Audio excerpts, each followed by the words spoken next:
नमस्कार विद्यार्थी मित्रांनो, तुमचं स्वागत आहे आपल्या आवडत्या यूट्यूब चॅनलवरती, ज्याचं नाव आहे एक्सप्लेनिंग फिजिक्स बाय सागर इंगे। आजच्या लेक्चरमध्ये आपण डिस्कस करणार आहे कन्सेप्ट न्यूमेरिकल ऑन व्हेलॉसिटी, म्हणजे व्हेलॉसिटी या पॉईंटवरती आपल्याला काही एक्झाम्पल सॉल्व करायची। मग आता ही एक्झाम्पल सॉल्व करत असताना आपल्याला कोणकोणत्या डिफिकल्टी येणार आहे त्याबद्दल आपण वर चर्चा करूया। पण डिफिकल्टी येते ती म्हणजे डेरिव्हेटिव्हची। आता डेरिव्हेटिव्ह म्हणजे काय हे ऑलरेडी तुम्ही याच्याबद्दलचा पार्ट जो आहे तो आपल्या फाउंडेशन कोर्समध्ये बघितला आहे, परंतु तुम्हाला डेरिव्हेटिव्ह जर आला नाही तर तुम्ही व्हेलॉसिटी फाइंड आउट करू शकत नाही। कारण का ज्यावेळेस आपण व्हेलॉसिटी म्हणतो, व्हेलॉसिटीची डेफिनेशन बघितली आपण, that is general definition rate of change of displacement, rate of change of displacement with respect to time is called as a velocity. Okay, अशा प्रकारे आपण इक्वेशन राईट केले। मग ह्या इक्वेशनमध्ये डी अपॉन डी टी काय आहे तर डेरिव्हेटिव्ह कसला डिस्प्लेसमेंट। आता डेरिव्हेटिव्ह म्हणजे काय, एखादं फंक्शन टाईमनुसार किंवा एखादं फंक्शन जर इन्क्रीज होत असेल किंवा डिक्रीज होत असेल एका पर्टिक्युलर फॅननुसार, म्हणजे टाईमनुसार असेल, पेसनुसार असेल, एक्सनुसार असेल, वायनुसार असेल, झेडनुसार असेल, कोणतंही फंक्शन। समजा आता इथं एखादा पार्टिकल त्याचं डिस्प्लेसमेंट करतोय टाईमनुसार करतोय, कधी तो पेसनुसार करेल।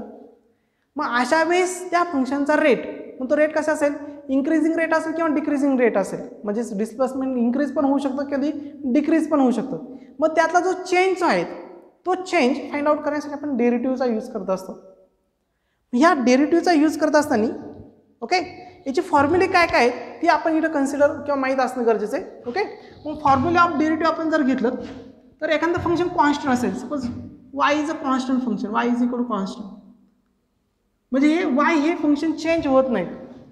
म्हणजेच एखादं फंक्शन जर कॉन्स्टंट असेल, मग कॉन्स्टंट काय आहेत, numerical numbers 1 2 3 and so on, minus infinity two plus infinity, हे सगळे कॉन्स्टंट नंबर आहे। मग या सगळे फंक्शन टाईमनुसार किंवा पेसनुसार चेंज होतील का तर चेंज होणार नाही।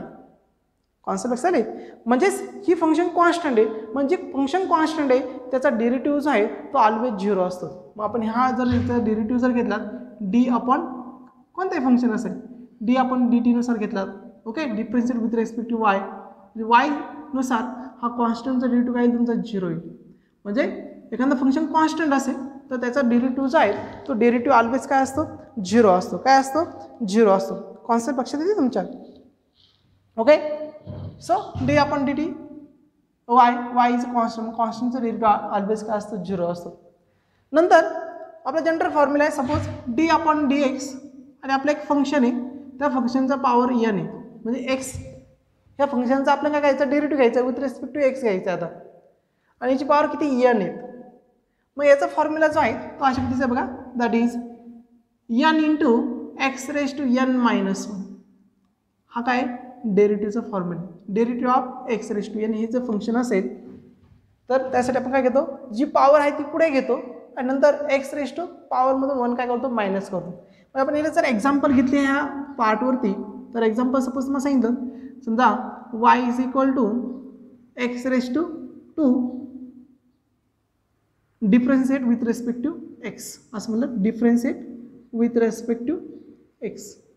आता याचा आपल्याला डिफरन्शिएट करायचं विथ रिस्पेक्ट टू एक्स, मग आपण काय करणार, so d y upon d x is equal to d upon d x into x raise to किती आहे 2 आहे, हा घेतला आपण याचं डेरिव्हेटिव्ह। आता आपण एन म्हणजे इकडे काय आहे 2 आहे, या फॉर्म्युल्यानुसार एन म्हणजे काय इथं 2, मग आपल्या फॉर्म्युल्यानुसार एन काय येईल पुढं, म्हणजे 2 याला पुढे into x raise to 2 minus 1, n minus 1, 2 minus 1 म्हणजे काय होईल 2 raise to 1, that is 2x। This is the answer of derivative of y, that is y is equal to x। आपण दुसरं घेऊ शकतो, दॅट इज सपोज आणखी एखादा example घेऊयात, that is y is equal to suppose 3x raise to 4 plus 4x raise to minus 2 plus 3। आता बघा याचं आपल्याला डेरिव्हेटिव्ह फाइंड आउट करायचं आहे। काय फाइंड करायचं आहे, डेरिव्हेटिव्ह फाइंड करायचं आहे विथ रिस्पेक्ट टू, म्हणजे आपण असं म्हणूयात differentiate with respect to x, म्हणजे आपल्याला याला डिफरन्शिएट करायचं आहे विथ रिस्पेक्ट टू एक्स।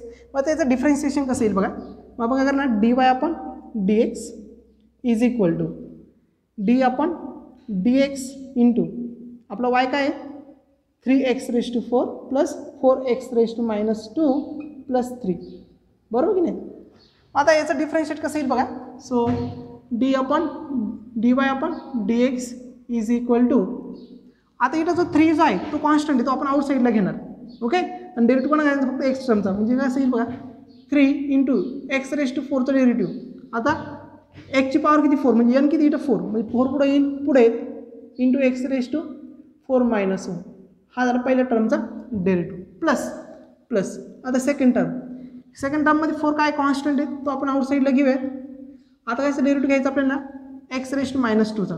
मग एन किती इथं -2 येईल म्हणजे -2 काय येईल पुढे येईल -2 okay into x raise to -2 आणि एनमधून काय करतो आपण -1 म्हणजे -1 काय करतो मायनस करतो म्हणजे काय येईल -1 आणि नंतर लास्ट टर्म काय 3 काय कॉन्स्टंट आहे. कॉन्स्टंटचा डेरिव्हेटिव्ह काय असतं ऑलवेज 0. 3 काय कॉन्स्टंट डेरिव्हेटिव्ह काय आला 0 म्हणजे काय येईल बघा इथं 3 इंटू 4 किती होईल 12 x raise to 4 - 1 is 3 plus 4 into -2 किती होईल 4 into -2 -8 into x raise to किती झाला हा -3. This is a derivative of that function. या फंक्शनचा डेरिव्हेटिव्ह मिळाला आपल्याला. ओके आपण याच्यावरती आणखी काही एक्झाम्पल घेऊ शकतो. समजा तुम्हाला असं एक एक्झाम्पल दिलं आहे y is equal to x raise to 7 plus x raise to 3/2 plus 2x आणि याचं डेरिव्हेटिव्ह फाइंड करायला सांगितलं. लक्षात आलं. मग परत आपण कोणता फॉर्म्युला यूज करणार आहे एक्स रेस टू एनचा फॉर्म्युला यूज करणार आहे. कोणता फॉर्म्युला यूज करणार आहे x raise to n that is n पुढे एक्स रेस टू एन -1. मग बघा याचा डेरिव्हेटिव्ह काय येईल dy/dx इज इक्वल टू आता पहिल्या फंक्शनचा डेरिव्हेटिव्ह घेणार so d/dx into x raise to 7 plus x raise to 3/2 plus 2x. मग आता बघा मग पहिला त्याचा डेरिव्हेटिव्ह घेणार 7 पुढे येईल बरोबर एक्स रेस टू काय होईल n -1 म्हणजे येतं 7 काय आपला n येईल सो 7 - 1 पहिल्या टर्मचा डेरिव्हेटिव्ह झाला. सेकंड टर्म आता 3/2 पुढे येईल n पुढे एक्स रेस टू 3/2 -1 बरोबर की नाही. नंतर प्लस आता 2 ॲट इज आणि एक्सचा डेरिव्हेटिव्ह काय येईल dx/dx म्हणजे बघा आता एक्सची पॉवर किती इथं 1 येईल ओके म्हणजे काय 2 कॉन्स्टंट आउटसाईडला 1 इंटू एक्स रेस टू 1 - 1 समजते ना. मग आता इथं बघा 7 at is x raise to 7 - 1 is 6 plus 3/2 into x raise to 3/2 -1 आता 3/2 ओके. या पद्धतीचे सबट्रॅक्शन तुम्हाला आले पाहिजेत. मग इथं काय करणार डिनॉमिनेटर सेम करून घेणार सो 3/2 -2/2 2ने याला मल्टिप्लाय डिवाइड केलं म्हणजे 3 - 2 किती होईल 1/2 म्हणजे इथे किती येईल 1/2 plus 2 into x raise to किती येईल 0 मग एक्स रेस टू 1 - 1 किती झाला 0 2 इंटू 1 2 एक्स रेस टू 0 मग आता एक्स रेस टू 0 म्हणजे असतं 1 म्हणजे ही तुम्हाला आन्सर मिळेल 7 into x raise to 6 plus 3/2 into √x 1/2 म्हणजेच काय √x plus 2 this is a answer. Okay तर अशापर्यंत तुम्हाला काय करता आलं पाहिजे डेरिव्हेटिव्ह फाइंड आउट करता आलं पाहिजे एक्स बरोबर कॉन्सेप्ट लक्षात आली तुमच्यात. आता बघा याच्यामध्ये आणखी काही फॉर्म्युलेज आहे. याचा second formula that is trigonometric फंक्शनसाठी जर घेतले आपण बेसिक ट्रायनोमेट्रिक फंक्शन ओके. पण trigonometric function that is d/dx into sine x असेल मग साइन एक्सचा डेरिव्हेटिव्ह येतो कॉस एक्स काय येतो कॉस एक्स. नंतर पुढचं फंक्शन असेल d/dx तुम्ही कशाला डिफरन्शिएट करतायत कॉस एक्सला करताय सपोज मग कॉस एक्सचा डेरिव्हेटिव्ह आहे मायनस साइन एक्स कॉस एक्सचा काय डेरिव्हेटिव्ह आहे मायनस साइन एक्स. नंतर तुम्ही पुढचं फंक्शन घेतलं tan x differentiation of tan एक्सचा फॉर्म्युला आहे that is sec² x okay. कॉटसाठी पण आहे कॉस एक्ससाठी पण आहे सेकसाठी पण आहे पण आपल्याला सध्या त्याची जास्त नीड नाही. मॅथमॅटिक्समध्ये तुमच्या डिटेलमध्ये हे होईलच पण सध्या तुम्हाला हे बेस तुम्हाला नोन असणं गरजेचं आहे.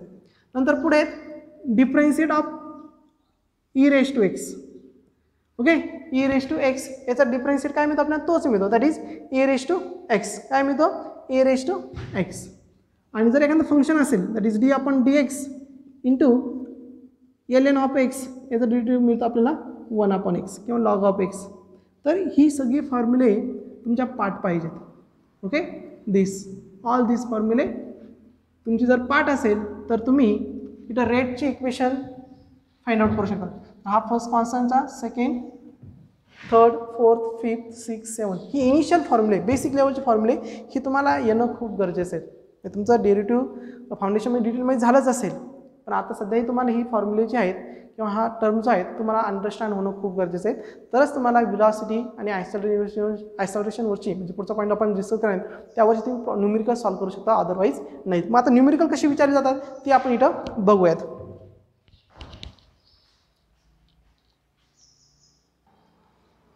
आता बघा आपल्यासमोर दोन एक्झाम्पल आहे. त्यातलं पहिलं एक्झाम्पल मग काय म्हणते बघा, the equation of displacement of a system is y is equal to a sin omega t minus kx, find its velocity. म्हणजे बघा पहिलं एक्झाम्पल जर आपण सॉल्व्ह घेतलं, सोल्युशन ऑफ फर्स्ट एक्झाम्पल, तर आपण डिस्प्लेसमेंट दिले, डिस्प्लेसमेंट y इज इक्वल काय दिले, a sin omega t minus kx दिले. आता बघा इथे दोन फंक्शन आहेत, म्हणजे त्याला कॉम्पोजिट फंक्शन असं म्हटलं जातं. इथे एक साईन आहे आणि नंतर काय आहे omega t minus k x आहे, असं दुसरं फंक्शन आहे.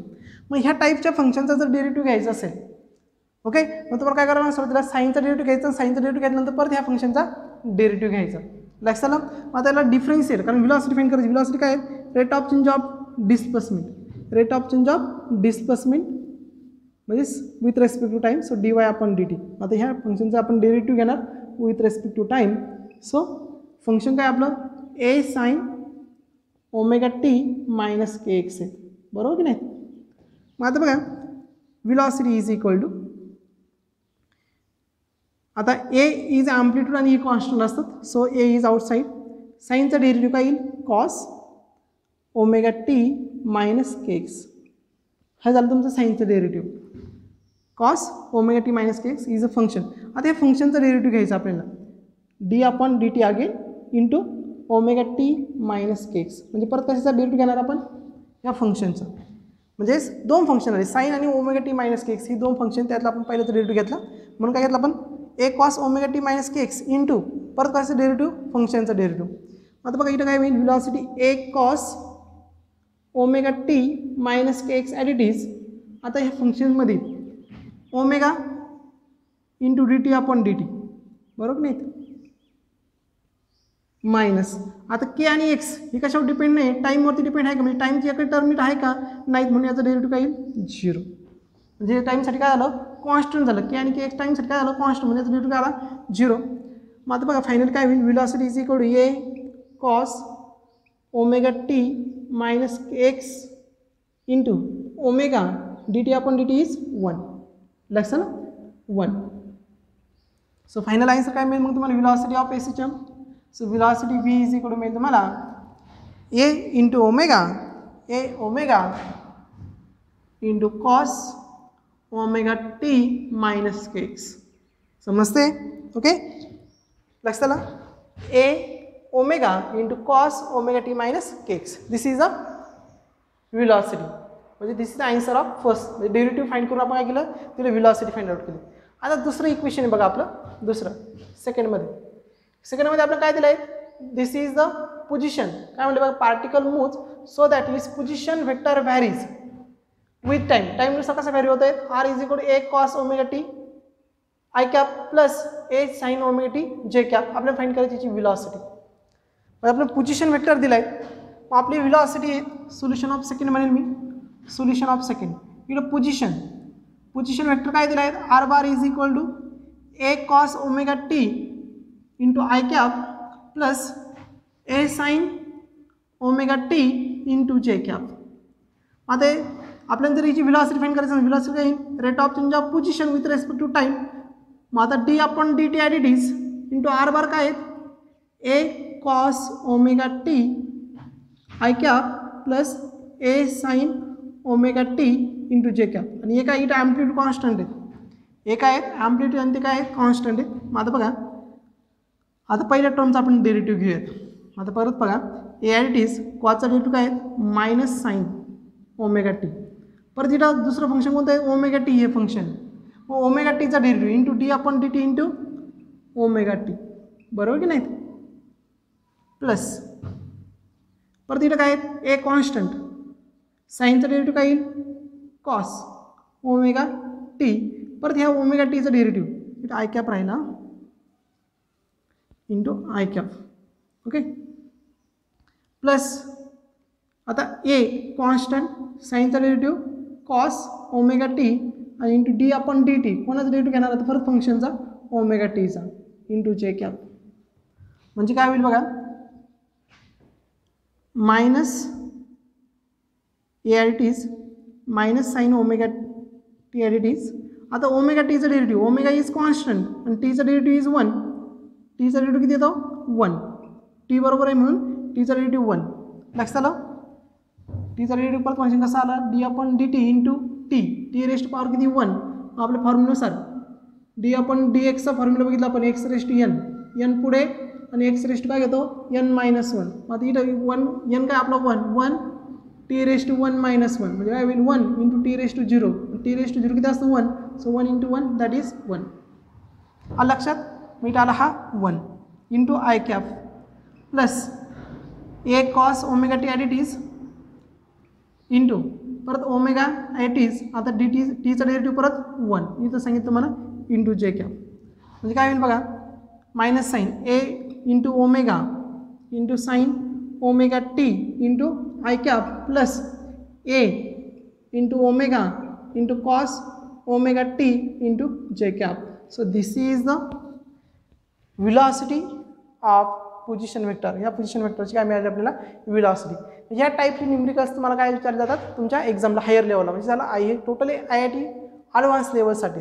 लक्षात ना, म्हणजे हळूहळू तुम्हाला ही फॉर्म्युले अगदी सोपं आहेत. हा पार्ट पण ज्यावेळेस तुमचं मॅथमॅटिक्समध्ये डिटेलमध्ये होईल त्यावेळेस. पण सध्या ही जी चॅप्टर आहेत मॅथमॅटिक्समध्ये ही तुमची कुठं होणार आहे 12ला होणार आहे, 12वीला होणार आहे. ओके, पण तोपर्यंत आपलं हे चॅप्टरमध्ये बरंचसं पुढे गेलेलं असेल. पण त्यासाठी तुम्हाला डेरिव्हेटिव्ह किंवा इंटिग्रेशनचा यूज करून व्हेलॉसिटी कशा पद्धतीने फाइंड आउट केली जाते त्यातला डेरिव्हेटिव्हचा पार्ट आपण आजच्या लेक्चरमध्ये डिस्कस केलं. ओके, म्हणजे ज्यावेळेस आपण आयसोलेशन ही कॉन्सेप्ट डिस्कस करू त्यावेळेस आपण काय डिस्कस करणार आहेत, इंटिग्रेशनचा पार्ट डिस्कस करणार आहेत. आता बघा याच्यानंतर तुम्हाला 10 दिवस पुढे सुट्ट्या आहेत. आपलं हे शेवटचं लेक्चर याच्यानंतर काय पुढं 10 दिवस सुट्ट्या आहेत. टास्क तुमचा आता हा इथं टास्क 2 नंबरचा कंप्लीट होईल. व्हेलॉसिटीचा कॉन्सेप्ट कंप्लीट झाला. मी आता तुम्हाला टास्क नंबर 2 सेंड करेन. बरेच मुलं टास्क सॉल्व करत नाहीत, बरेच जण सॉल्व करतात, बरेच जण सॉल्व करत नाहीत. तुम्ही जर टास्क सॉल्व नाही केला तर व्यवस्थित लेक्चर नाही बघितली, व्हिडिओ लेक्चर बघितली नाहीत तर नुकसान तुमचंच होणार आहे. लक्षात आलं. त्यासाठी वेळेवरती व्हिडिओ लेक्चर बघत चला आणि दिलेले टास्क जो आहे तो कंप्लीट करा. आता ह्या 10 डेजमध्ये तुम्हाला काय करायचं आहे, तुमचा जो बॅकचा जो सिलेबस राहिलेला आहे फाउंडेशन कोर्समधला किंवा तुमचे लेट ॲडमिशन झाले असतील तर ह्या 10 डेजमध्ये तुम्हाला तो सगळा सिलेबस जो आहे तो तुम्हाला कव्हर करता येईल. लक्षात ना. आताच ह्या 10 डेमध्ये आपली एक एक्झाम पण होईल कशावरती, मेजरमेंट आणि स्केलर आणि वेक्टर जो आपण स्टार्टिंगला बघितला होता. ओके, फाउंडेशनच्या पार्टमध्ये. तर ह्या 2 चॅप्टरमध्ये तुमचे काय होणार आहे, टेस्ट होणार आहे. तर ही टेस्ट तुम्ही द्याल आणि दिल्यानंतर ज्या मुलांचा पाठीमागचा जो बॅक जो आहे तो बॅक तुम्हाला ह्या 10 दिवसामध्ये ह्या 10 डेजमध्ये तुम्हाला काही कव्हर करायचं आहे. तर दररोज फिजिक्सची सकाळी 2 लेक्चर, संध्याकाळी 2 लेक्चर जास्तीत जास्त 30 किंवा 40 मिनिटाचे असतात. त्याच्या पलीकडे लेक्चर नाहीत. क्वचित एखादं लेक्चर 50 मिनिटाचं झालेलं असेल, पण बरेचसे लेक्चर किती मिनिटाचे असतात, 35 ते 40 मिनिटाचीच लेक्चर आहेत.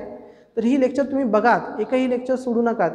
तुम्ही लेक्चर ड्रॉप केली, लेक्चर बघितली नाहीत तर त्याच्यामध्ये नुकसान तुमचंच होणार आहे. तर बॅक सगळा कंप्लीट करा. आजचं लेक्चर आपण इथेच थांबवत आहेत. थँक्यू. आज तुमचे 2 लेक्चर होतील. पहिलं व्हेलॉसिटी, कॉन्सेप्ट ऑफ व्हेलॉसिटी आणि दुसरं न्यूमेरिकल ऑन व्हेलॉसिटी. तर आजच्या लेक्चरला आपण इथंच थांबूयात. थँक्यू.